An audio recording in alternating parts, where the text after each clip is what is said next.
পড়তেই চোখ একদম আমার এতটা পরিমাণ বড় দিকে লাগেজগুলো নিয়ে সেখান থেকে মনে মনে খুবই মন খারাপ করছিল, কারণ কালকে আমার গ্রামের বাড়ি, আমার বাড়িকে টাটা করে শ্বশুর বাড়ি যেতে হবে। আর এই ক্ষণিকের সময়টাই কি যে মন খারাপ লাগে কি বলবো। রাত্রের ডিনারে ছিল ভাত, আলু পোস্ত আর আমের আচার। ভেবেছিলাম খেয়ে দিয়ে তাড়াতাড়ি ঘুমিয়ে পড়বো, কিন্তু মায়ের সঙ্গে গল্প করতে করতে কখন যে রাত হয়ে গেছিল। রাত ছিল তখন ভোর 3:30। আমার এতটা পরিমাণ ঘুম আসছিল, মনে হচ্ছে আমি এখানেই ঘুমিয়ে পড়ি। আর তার ওপর ট্রেন লেট প্রায় 8 ঘন্টা মতন। একেই হয়তো ঘুম পাচ্ছিল, তার উপরে মায়ের জন্য খুবই মন খারাপ করছিল, কিন্তু কিছু তো করার নেই, বলো যেতে তো হবেই। আর ভালোবাসা হচ্ছে এমনই জিনিস, মানুষ বলো, পশু বলো, পাখি বলো, যাই বলো, যেখানে অগাধ ভালোবাসা মেলে সেখান থেকে কি আসতে মন চাই বলো। কিন্তু যাই হোক, ঈশ্বরের অশেষ কৃপা যে ভাগ্য করে একজন ভালোবাসার মানুষ পেয়েছিলাম। হ্যাঁ মানছি ভালোবাসা ভিন্ন হতেই পারে, কিন্তু সে জানে মা বাবার মতো কিভাবে ভালোবাসা পূর্বক একটা পরের মেয়েকেও আগলে রাখতে হয়। ব্যাস দেখতে দেখতে সকাল হয়ে গেল, আর ট্রেনটা এত সুন্দর জায়গায় থেমেছে।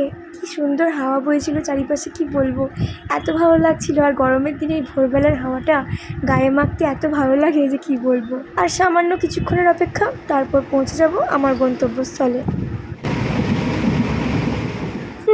তো চলো, দেখতে দেখতে পৌঁছে গেলাম শেষমেশ। আর এদিকে আমি এখানে বসে অপেক্ষা করছি, বর ওদিকে লাগেজগুলো নিয়ে আসছিল। বলতে না কইতেই বর এসে হাজির। এবার স্টেশনকে বাই বাই করে চলে যেতে হবে বাড়ির উদ্দেশ্যে। এদিকে সূর্যি মামা উদয় হয়ে গেছে। জার্নি শুরু হয়েছিল যে এতটা অন্ধকার থেকে, তাই জার্নি শেষে এতটা আলো চোখে পড়তেই চোখ একদম ধাঁধিয়ে যাচ্ছিল। চলো এবার বাড়ি যাওয়া যাক।